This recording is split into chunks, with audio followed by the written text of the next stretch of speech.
The recording date is June 20th, 2007.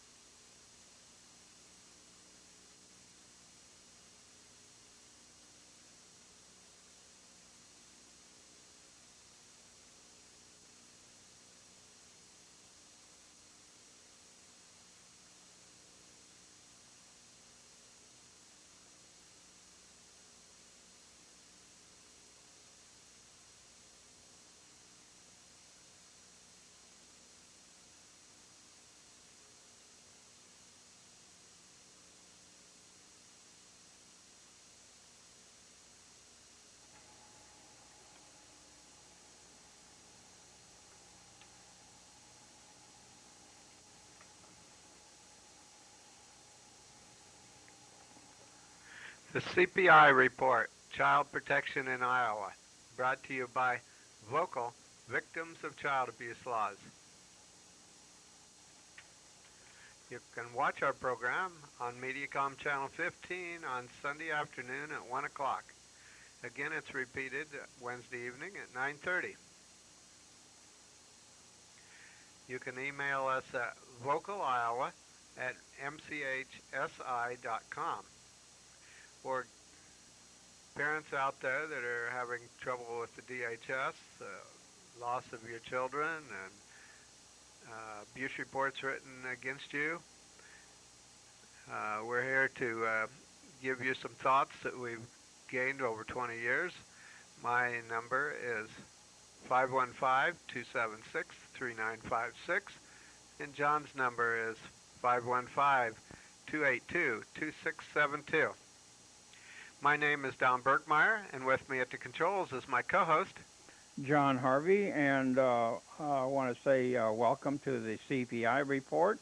CPI, that stands for Child Protection in Iowa, and it's those issues that we dwell on as our mission. Number one, to influence public policy, and number two, to assist people who are having difficulties with the Department of Human Services with respect to your family. And there are a number of things that are impacting that situation. We're going to hear a part of a program. We aren't able to schedule the entire 65 minutes within our time constraints, but we are going to hear from a speaker who's going to be talking about some of the elements of education. He is speaking to a homeschool group and speaking about education from a completely different perspective than we normally think. We think of education as cramming down into the minds the special academic subjects, but he speaks of a whole lot broader character of training children as they are brought up in the nurture and admonition of the Lord. The speaker's name is Kevin Swanson, and he speaks to homeschool groups and attempts to assist in helping people understand really why they are homeschooling. Homeschooling has become a tremendous movement in this country where parents who have the sole authority and should be training their own children are coming back to that fundamental responsibility and doing it themselves. And of course, they're facing some criticism as that happens. You know, I mentioned that there are a lot of things that are impacting this whole idea of protecting children. One of those things that's impacting terribly seriously is when a family is taken to court or when a family is even dealt with the Department of Human Services. Something called perjury, something called dirty tricks, prosecutorial tricks. One name stands out in the news across this nation, and the name is Nifong. Nifong was a prosecutor who prosecuted some athletes recently for rape, and he knew what justice meant. He knew what his job was to promote justice, but for some reason, prosecutors and social workers and others have got this idea that they have to win every case. And prosecutors know that their job is not to win, their job is to do justice. And if justice requires that they bring home a win, so be it. But if justice demands that they look at a case and turn it around and actually form a team with the defense when they know that an improper prosecution is underway, that is their task. And that is why we hire them. That is why we put a lot of trust in the prosecutor's office. But now we're finding more and more. In fact, I'm hearing in many cases the word lying in court, or can I prosecute these people for perjury?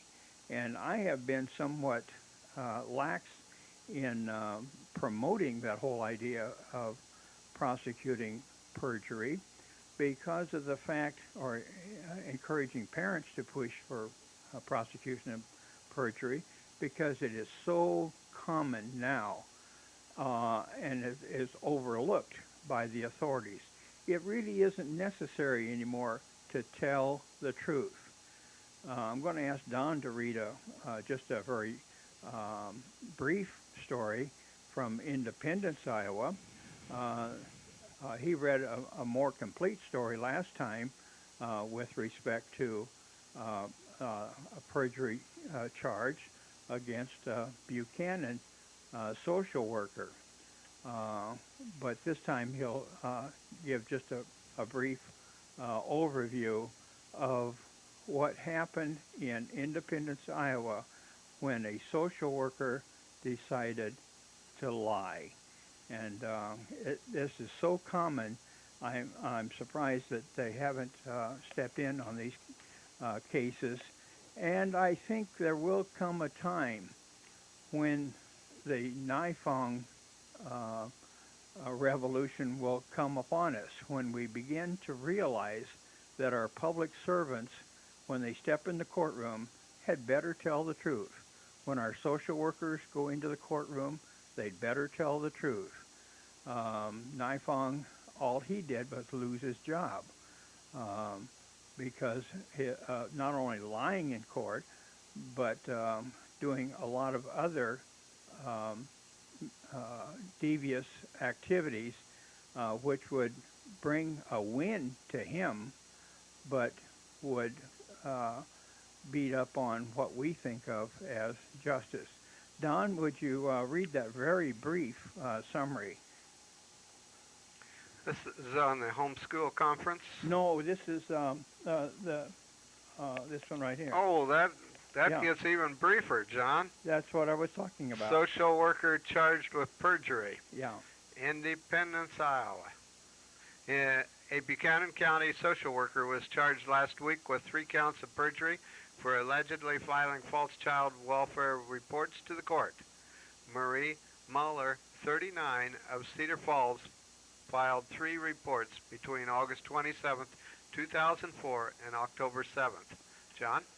You see, what I'm speaking about here is that social workers can win their cases. They can find cases, bring in false information to the court, and the court has no other way of gathering information. The court can't go out and investigate cases. That's not the job of the court. The court has to rely on the integrity of the people who stand before the bar, who swear before the court that what they're saying is valid and is truthful. But Marie Mahler, who is a public servant working for the Department of Human Services, decided that she was going to take a little bit different path.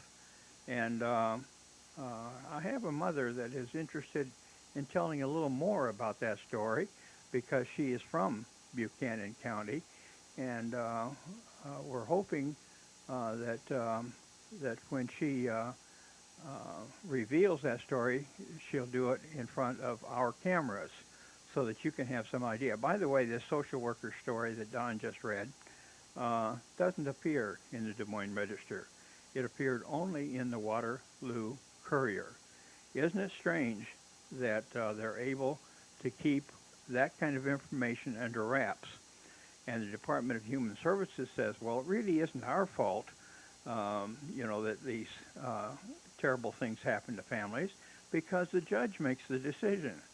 Well, the judge made the decision based upon the information that is given to the judge. If that information is invalid, then the ruling of the court will be invalid, won't it?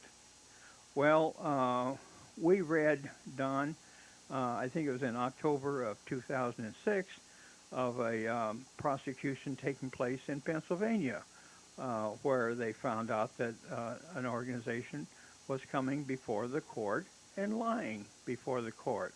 And so the organization is being investigated by the FBI because they were a federally funded organization lying before the court.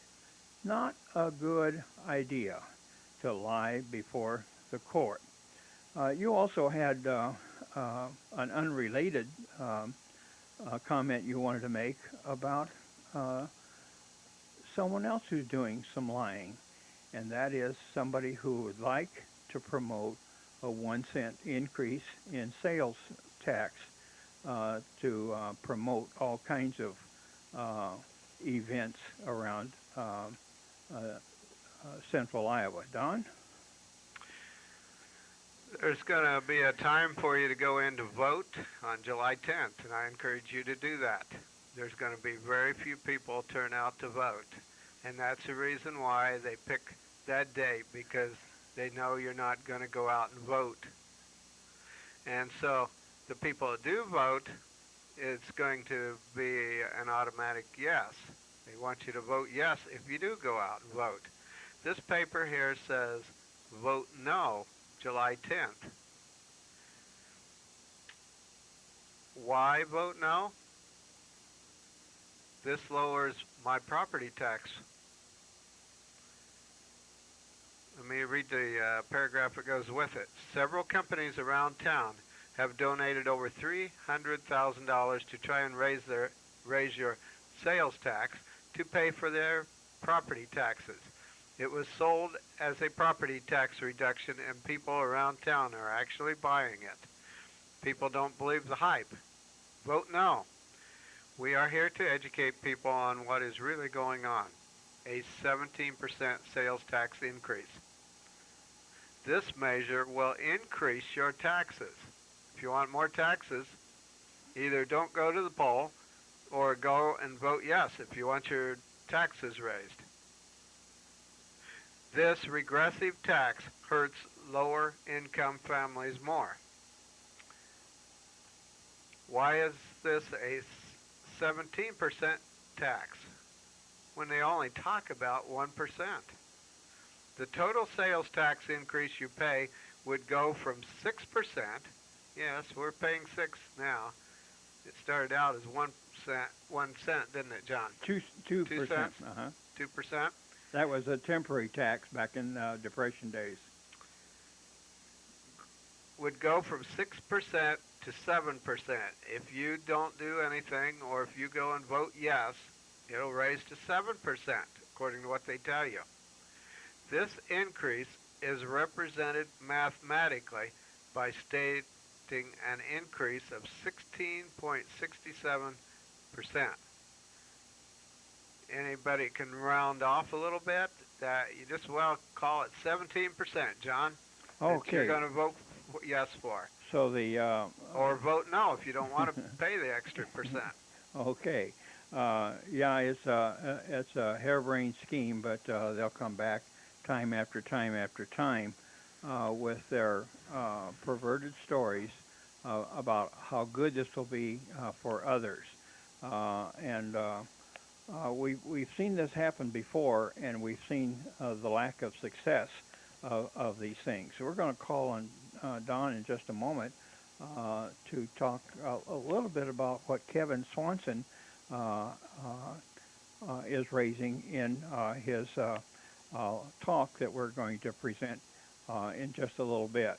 The name of the speaker is Kevin Swanson, and we'll have Don tell about some of the statistics that he has found and some of the changes that have taken place in the past decades. Starting with that first paragraph, Don, ideas are powerful. Ideas are powerful things, and there is no more powerful war waged today than that which fights over the content and methodology by which children will be educated for the next generation. This is the core of the battle for values. This is where cultures stand or fall. In 1960, 6% of children were born without fathers.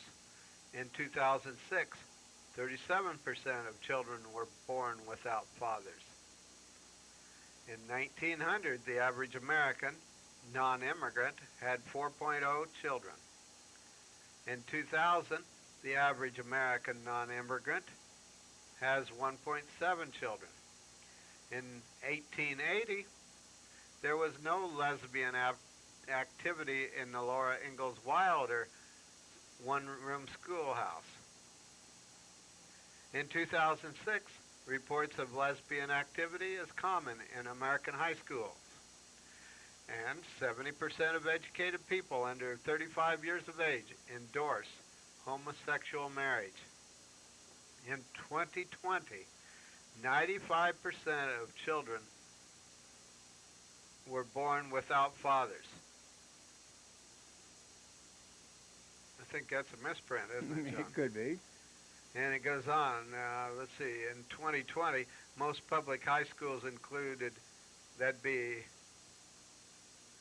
I'm not sure what year he's calculating here. Mm-hmm. Most public high schools included homosexual classes complete with laboratories in their sexual orientation classes. Where will your family be in 2020? I think he's referring to just in the last couple of years what I just read there. Now he's looking toward 2020. What's going to happen in 2020? The battles are fought and won in education. The battles are waged in education where the minds of the next generation are fitted with a worldview by a certain educational methodology and content. Ground zero for this battle is every homeschool conference in America that dares to take on the secular model of education espoused by Rousseau, Mann, Marx, Dewey, and others. Since the beginning of the home education movement, mostly moms appeared on the front lines of the battle, and a few dads. But this movement is so marginalized minority. This year, Christian Home Educators of Colorado's Family Conference attracted about 4,000 parents concerned about their children and willing to invest a few days to explore the best way to educate their children. They wanted to know the best form of education in both method and content. I thank God for the homeschooling movement and the brave leaders of this movement that understand the cultural battles and are willing to take on the battle of ideas where the conflict wages most hot. The state leaders and support group leaders that I have worked with this year in Iowa, Georgia, Pennsylvania, Indiana, Illinois, and Colorado are courageously gentle, humble, gracious, and full of grace. They are fathers and mothers who are making a difference, a substantial difference that may very well salvage faith, family, and freedom for future generations. John, I got a question for you. Okay. I read several states there. Would you say that in the United States, all the states have homeschooling groups? There are homeschooling groups all across the United States, yes. In some states, more prevalent than others. Well, we're going to hear from a fellow by the name of Kevin Swanson. He has a website, which, interestingly or not, is www.kevinswanson.com. So if you'd like to, in fact, that's where you got your script there for that reading, Don, was from kevinswanson.com. Kevin Swanson is an excellent speaker, and we're going to hear at least a part of what he has to say as he spoke recently to a statewide conference of homeschoolers at First Federated Church in Des Moines, Iowa. Here now, Kevin Swanson.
And I think I'm able to bring a little bit of vision to you. I hope by God's grace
could see there was something wrong. And my father really believed that there was a problem with the ideas and also a problem with the attitudes and the consequences he was seeing in the lives of young people in the 1960s. The ideas were corrupted at the roots.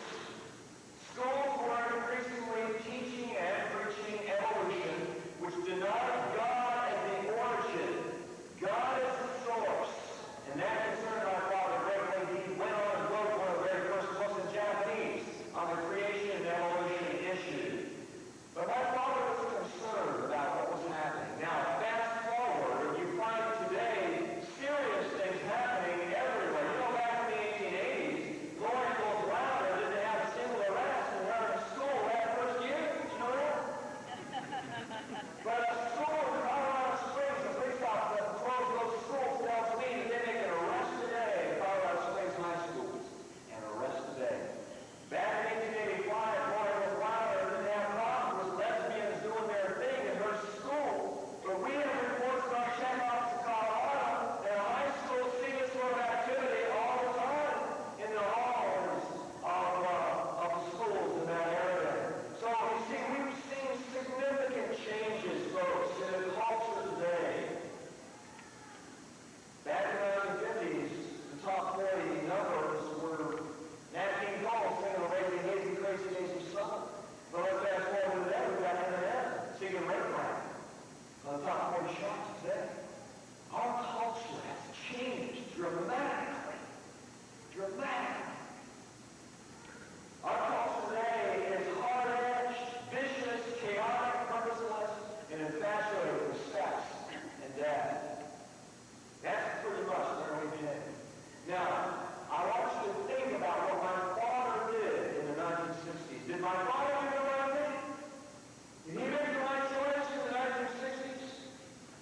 See, at what point are parents aware of what is happening to the culture, to the ideas, the attitudes, and the outworking of those ideas and attitudes in the culture around them? And at what point are they going to be willing to do what my father did in 1969? I'm not saying you've got to take kids out to an island anywhere, but you really got to have somewhere to live. You need to protect your children to give them an opportunity to prepare for what God has for them. Well, what I want to do is I want to go back in time and try to analyze what happened. Because if we can discover what happened, we can plan a new vision for the future, for our children and for our grandchildren. Well, one of the best ways to break down what happened is I want to include the comment Ben Franklin made when he said, either you'll be governed by God, or by God you'll be governed. When he said, either you're going to be governed by internal morality, either you're going to have strong families, or you are going to see a growth in government, the tyranny that rules and controls your world. And this is precisely what we see in the modern world. As we see morality decline, as we see the family dissipate, we find that the growth of government is steady and it continues onwards. Back in the early part of the 1900s, government only took 10%.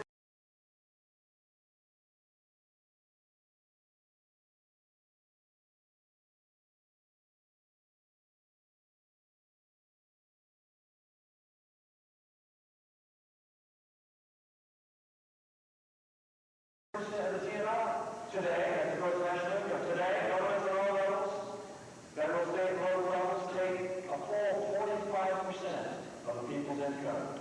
Our lives are consumed with government. Government has grown significantly, and few people complain about tyranny. Imagine what Ben Franklin said in his book, The Way to Wealth. He says, a government that takes more than a tenth of people's income is a tyranny. God forbid it should ever happen to our country. And yet today, 45% of the people's income are taxed, and people could care less about it. Why is that? Because either you'll be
eternally relational. Think about it. God is eternally relational. There was always one in three. There were always three persons eternally together. God created man with the capacity of relationship between him and them, and with the capacity of relationships between each other. But then when man begins to turn away from relationship, Cain kills his brother.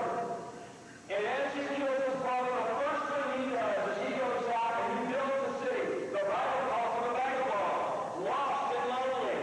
Man by nature is a vagabond. Now, let's fast forward to the 2000s. Today we understand that the average square footage of homes have doubled since 1900, while the number of children in the average family has been cut in half. As we were driving here today, my assistant Chad says, man, these houses built in the 1920s are small. I said, yeah, they raised 4 children in those homes.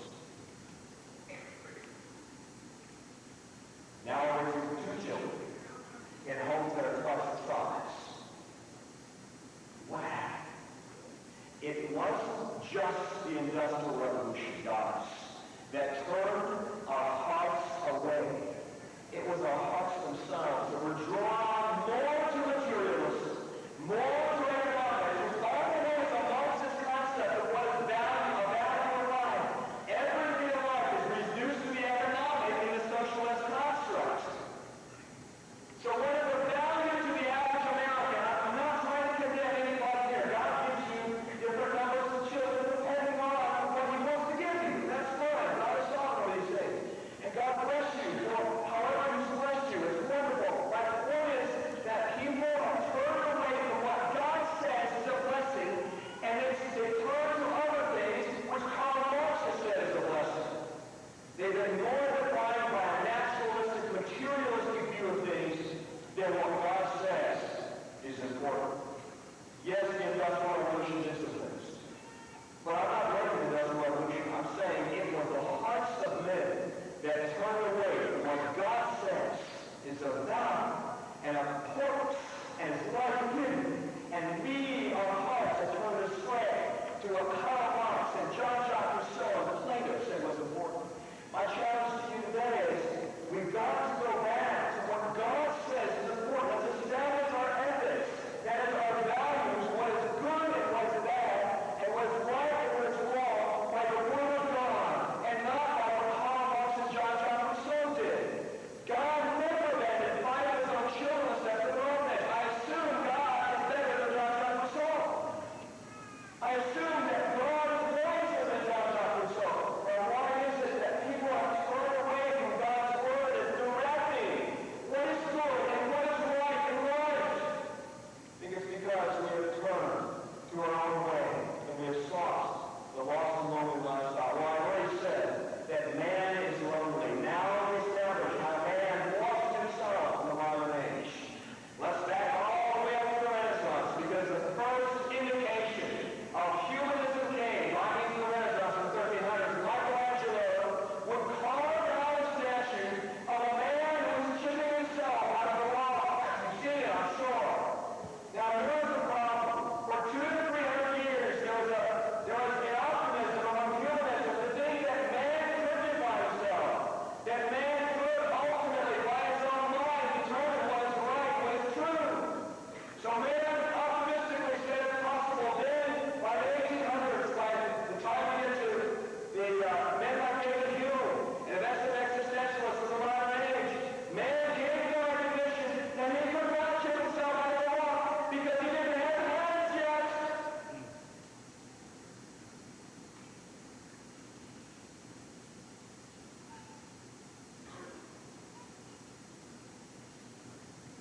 He gave up the search for absolute truth and absolute ethics. Now, what's a modern man has admitted it's all relative. Absolute truth and absolute ethics is impossible. They've abandoned even national law. They've obviously abandoned God's law a long time ago. And now it says it's impossible to identify our way in this snowstorm of life. They have lost all the tether and they wander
and not work straight through. He's got a whole paragraph in the 6th grade reader on what to do on the Sabbath day. Now, by 1920, virtually all references to God have disappeared in the curriculum. This was about 3 generations ago. So there's a great impact in everybody sitting here. You've been educated anywhere close to the public school system. By the 1950s, you have absolutely no references to God. You've got readers that say more friends than neighbors, friendly village, neighbors on the hill, our new friends. What is this communicating? This is communicating that your relationship is primarily to the church. Think about it. The Dick and Jane and Alice and Jerry readers, when they celebrated Christmas, you know, the Christmas tree, it was on the street. They put it on the street and had a neighborhood Christmas celebration. Why is that? Because the fundamental social good was being eroded self-consciously in the lives of people who were laying out the curriculum. The family was important. Hillary Village was important. And of course, this is what is represented in Sesame Street as well. But see, we're beginning to see the family relationships are being eroded by the 1950s. Now, fast forward to the 2000s, and we're debating over whether Terrance two daddies should show up in second grade classrooms in Washington, D.C. You see, we went all the way from A in Adam's Fall, we said it all, to Heather has 2 daddies, and an Oregon school teacher was just dismissed because she happened to have a copy of the Bible in her classroom. That happened just a few weeks ago. And I was perusing materials at a charter school conference just to see where things were in the 2000s. This was then a couple of years ago. I spent 50 to 20 minutes going through all these textbooks, science, reading, math, even math. I found evolution in the math books. I found socialism, I found egalitarianism, I found pluralism, and I'll give you an example of pluralism. This little Japanese boy worships at the god shell of his Toba ancestors in Japan. This is how he expresses his values. How do you express your values? Ladies and gentlemen, this is a godless curriculum. This is a pluralistic, polytheistic curriculum. It has egalitarianism in it, existentialism in it, full-bore humanism in it. Education is always religious. It is never neutral. And a lot of textbooks refuse to acknowledge the one true and living God who created heaven and earth. They refuse to do it. Now, I know they're going to be monotheistic, polytheistic, atheistic at the same time, but it ain't possible. Have you ever tried to do that all at the same time? Relativists love to do that kind of stuff, but they're incredibly successful at it.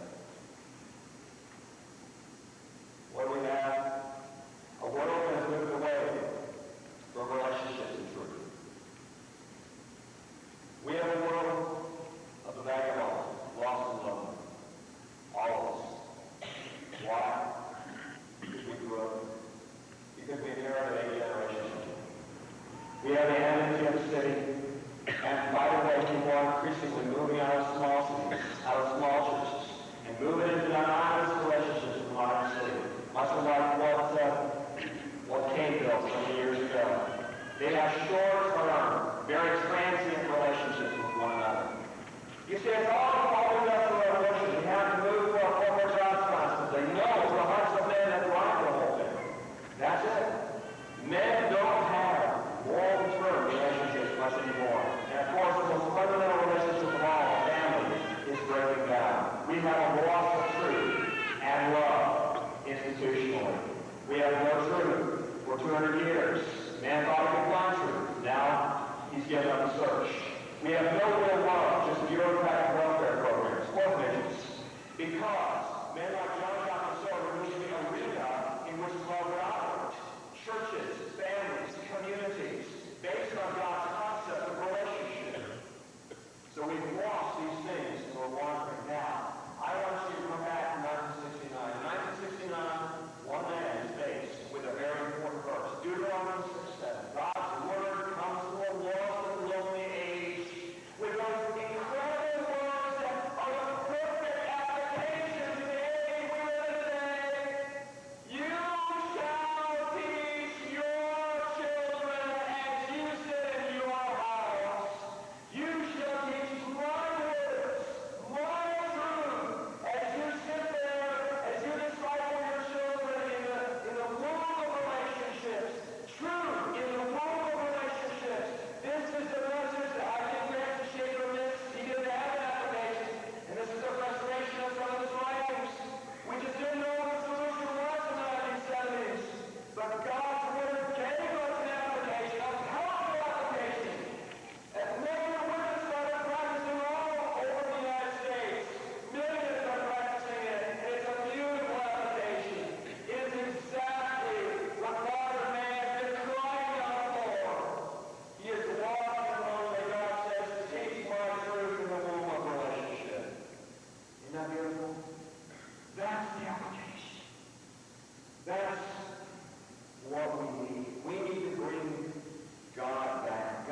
teach science that way.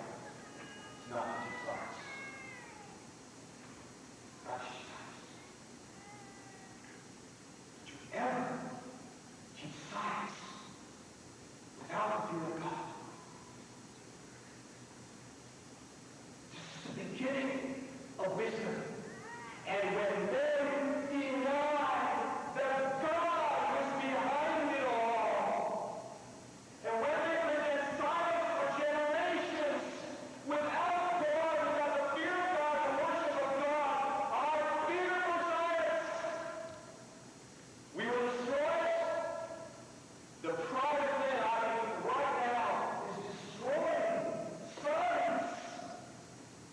In the pseudoscience of evolution, and a lot of astronomy, biology, environmentalism, the pride of men is going over consciously. Because they're not teaching science in the God. I speak as a scientist myself, engineer. And I went through so many classes where we were not on our knees worshiping God. Oh, and we return a sense of God, the fear of God, to our worship. Well, let me close with three things that will constitute the cutting-edge vision for the homeschool movement in the 21st century. Just three things here. Number one, we're bringing relationships and truth back to the lost and lonely world by bringing in higher education. I've already said that we've got truth, we've got a worldview, we've got relationships in home education. For those of you who have captured the vision, what I believe to be the home. You've been viewing a speaker, Kevin Swanson, speaking before the network of Iowa Christian home educators in Des Moines, Iowa in second week in June. How do we do this? Well, understand the principles of good education is the fear of God, principle of individuality, life integration, and relationships. And these are effectively a discipleship relationship between the teacher and the students. Now, these sorts of things don't exist much in the college sphere. In fact, I remember one college professor telling me, you know what, I don't want to see you all semester long. I had asked him if I could have a meeting with him on a regular basis. He said, I think my way, I just assume to sit there and put my name in. Now, that wasn't really a relationship. You follow me? We'll be seeing you next week. We'll let this fellow take the last 10 seconds. Is all about. We need to bring this back. I'm not saying that we overnight are replacing the university system, but what I am